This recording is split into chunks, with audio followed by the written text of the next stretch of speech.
할렐루야. 좋으신 하나님, 신실하신 주님께서 우리와 오늘도 함께 동행하십니다. 하나님 의지하여서 승리하는 복된 하루가 되시기를 주의 이름으로 축원을 드립니다. 하나님 말씀 잠언 18장 13절 말씀 같이 보시겠습니다. 사연을 듣기 전에 대답하는 자는 미련하여 욕을 당하느니라. 아멘. 어떤 사람이 사연을 듣기도 전에 대답부터 하는 사람이겠습니까? 마음속에 교만이 가득해서 섣불리 판단하는 사람, 속단을 하는 사람입니다. 이런 사람들은 자기가 정해놓은 정답을 향해 그냥 앞뒤 가릴 것 없이 헐레벌떡 달려가는 사람입니다. 그래서 미련한 사람이다, 욕을 결국은 먹게 되는 거죠. 하나님은 어떻게 일하시겠습니까? 레위기 13장을 보면요, 무려 59절에 걸쳐서 나병에 대해서, 피부병에 대해서, 곰팡이가 핀 물건에 대해서 어떻게 판단할 것인가 말씀을 자세하게 하나님께서 주셨습니다. 제사장이 보기에 이거 아무리 봐도 나병 같아요. 그래도 속단하면 안 됩니다. 어떻게 하라고 하시느냐? 레위기 13장 21절 그리고 26절 27절을 계속 보시면요, 제사장은 그를 이레 동안 가두어둘 것이며 그랬어요. 그를 이레 동안 가두어둘 것이며 이레 만에 제사장이 그를 진찰할지니. 아멘. 아무리 봐도 이건 나병 환자예요. 눈으로 봐도. 그러나 그냥 보자마자 이 사람 나병 그렇게 결정하는 것이 아니라 나병 환자처럼 보여도 진찰하고 이래를 기다렸다가 다시 판결을 해서 실수가 없도록 하라는 겁니다. 의복이나 가죽에 집에 곰팡이가 생기면 어떻게 하느냐? 그것도 똑같습니다. 보자마자 이거는 나병 그렇게 해서 집을 헐어버리는 것이 아닙니다. 먼저 제사장이 진찰을 합니다. 그리고 또 이래를 기다려요.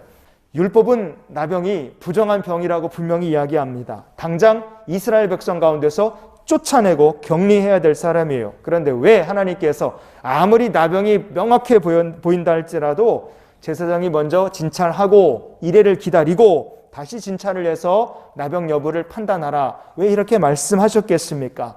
판단함에 있어서는 신중해야 하고 그 판단을 내릴 때의 기준은 하나님의 말씀이 기준이 되어야 하기 때문에 그렇습니다.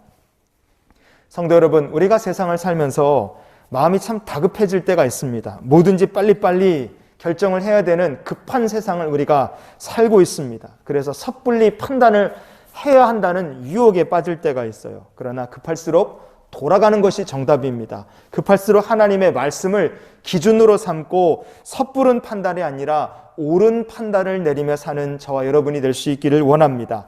왜 섣부른 판단을 피해야 되겠습니까? 섣부른 판단은 결국 사람의 마음속에 상처를 남깁니다. 실수를 불러옵니다. 그리고 그 실수, 상처에 가장 큰 상처를 받고 그 실수에 가장 크게 손해볼 사람은 우리 자신이기 때문에 그래요. 블레셋과의 큰 싸움을 앞두고 사울은 너무나 두려웠습니다. 제사장을 찾아가서 제가 회개하고 예배하면서 하나님의 도우심을 구하면 됐을 텐데 사울은 어리석게도 엔돌에 사는 무당을 찾아갑니다. 무당이 불러올린 영혼을 사무엘의 영혼이라 착각한 사울은요, 이 거짓 영혼에게 자기를 도와달라고 이야기를 해요. 그러면서 사울은 무당이 불러올린 귀신에게 이렇게 이야기를 합니다. 사무엘상 28장 15절 말씀을 보시면요, 사울이 대답하되 나는 심히 다급하니이다 그랬어요. 나는 심히 다급하다. 이 한마디에 사울이라는 사람의 인생관, 그의 영적 수준이 고스란히 드러나 있습니다. 사무엘 선지자가 늦게 온다고 해서 사울은 블레셋과의 전쟁을 앞두고 자기가 먼저 제사를 드려버렸어요. 사울은 골리앗을 죽이고 인기를 얻어가는 다윗을 보면서 이 다윗이 나의 왕권을 차지하고 노릴 것이다, 속단을 해서 다윗을 의심하고 죽이려고 했습니다. 사울은 아들 요나단이 진심 어린 충고를 해도 그 요나단의 이야기도 속단하고 믿지 않았습니다. 늘 사울은 섣불리 결정하고 섣불리 생각했고 그의 마음은 그래서 늘 급했습니다. 결국 사울은 어떻게 되었습니까? 역대상 10장 3절을 보시면 사울을 맹렬히 치며 활 쏘는 자가 사울에게 따라 미침해 사울이 그 쏘는 자로 말미암아 심히 다급하여 그랬어요. 전쟁터에서도 마지막까지도 사울은 급한 마음을 어떻게 알지 못했습니다. 결국 그는 전쟁터에서 칼을 꺼내어 자결함으로 자기 인생을 비참하게 마무리하고 말아요. 기준이 내 마음이었기 때문에 사울은 항상 급하게 살았고 그는 섣불리 판결했고 늘 무엇에 쫓기듯 안타까운 인생을 살 수밖에 없었습니다. 하지만 다윗은 어떻게 했습니까? 똑같이 마음이 급할 때도 사울과 다윗은 참 달랐습니다. 사무엘상 30장 6절을 보시면요, 백성들이 자녀들 때문에 마음이 슬퍼서 다윗을 돌로 치자 하니 다윗이 크게 다급하였으나 그의 하나님 여호와를 힘입고 용기를 얻었더라. 아멘. 다윗과 그를 따르던 부하들의 가족들이 모조리 다 원수들에게 붙잡혀갔습니다. 그 상황에서 사람들이 슬프고 화가 나서 다윗을 돌로 쳐 죽이려고 하는 거예요. 얼마나 다윗의 마음이 다급했겠습니까? 그러나 그 다급한 순간에도 다윗은 여호와를 힘입었다, 이렇게 성경은 말합니다.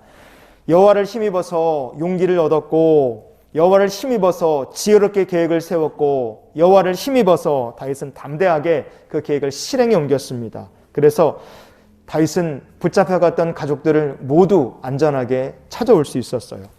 급한 마음이 찾아왔을 때 사울과 다윗의 문제를 접근하는 해결 방법 자체가 완전히 달랐습니다.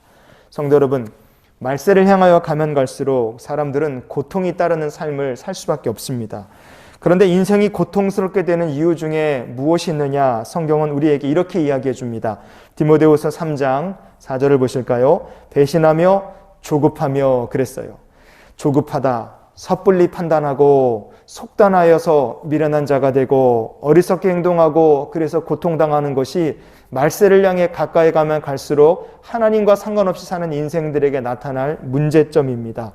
여러분, 빨리빨리 결정해라, 빨리빨리, 속도가 중요한 시대를 우리는 살고 있습니다. 그러나 무엇보다도 빨리빨리 결정하는 것도 중요하겠죠. 그러나 그것보다 더 중요한 것, 가장 중요한 것은 옳은 길을 결정하고 옳은 방향으로 걸어가는 것인 줄 믿습니다. 그러니 오늘도 이런 기도로 저 여러분이 하루를 살았으면 좋겠습니다. 하나님, 섣불리 판단하기 전에 먼저 말씀을 붙들고 기도할 수 있는 믿음을 주시옵소서.